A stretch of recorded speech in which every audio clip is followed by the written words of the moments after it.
উপাচার্যকে প্রকাশ্যে ক্ষমা চাওয়া, প্রক্টরের পদত্যাগ সহ ৬ দাবিতে অনড় বাংলাদেশ কৃষি বিশ্ববিদ্যালয়ের শিক্ষার্থীরা।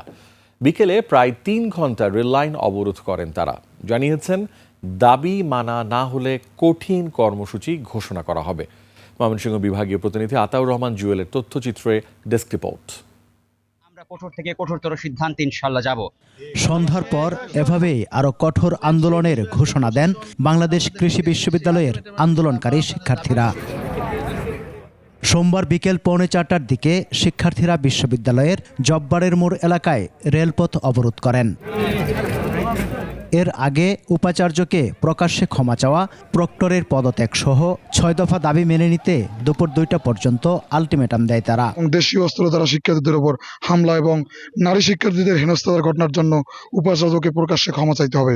পরে তারা বিশ্ববিদ্যালয় বন্ধ ঘোষণা ও হল ত্যাগের প্রশাসনের নির্দেশনা প্রত্যাখ্যান করে ক্যাম্পাসে বিক্ষোভ মিছিল বের করে। দাবি না মানা পর্যন্ত আন্দোলন চালিয়ে যাওয়ার ঘোষণা দেন শিক্ষার্থীরা।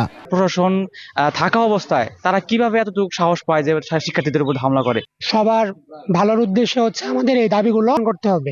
বিশ্ববিদ্যালয় প্রশাসন জানিয়েছে বহিরাগতদের চিহ্নিত করে আইনি ব্যবস্থা নেওয়া হবে। ওভারঅল যে ঘটনাটা ঘটলো এটাকে স্যার টোটাল জিনিসটাকে একটা শেপে আনার জন্য বা ফাইন্ড আউট করার জন্য তদন্ত কমিটি করা মানে অলরেডি একটা নামক বুঝতে পারছে, তারা তো এটা ফাইনাল করবে। এরই মাঝে নিরাপত্তাজনিত কারণে বেশ কিছু শিক্ষার্থী হল ত্যাগ করেছেন। এখানে কোনো নিরাপত্তা কোনো হইতেছে না। হঠাৎ করে বাড়ি যেতে হচ্ছে, আর বাড়ি তো অনেক দূরে, তো অনেক হ্যাজেল হচ্ছে আর কি। এটা নিয়ে আমরা এখানে চাইলেও থাকতে পারি না, আমাদের একটা নিজেদের প্রোটেকশনের কথা নিজেদেরকে চিন্তা করতে হবে। শিক্ষার সুষ্ঠু পরিবেশ ফিরিয়ে আনতে দ্রুত সমস্যার সমাধান চান সাধারণ শিক্ষার্থীরা। সমর ইসলাম, ডেস্ক রিপোর্ট, 21 টেলিভিশন।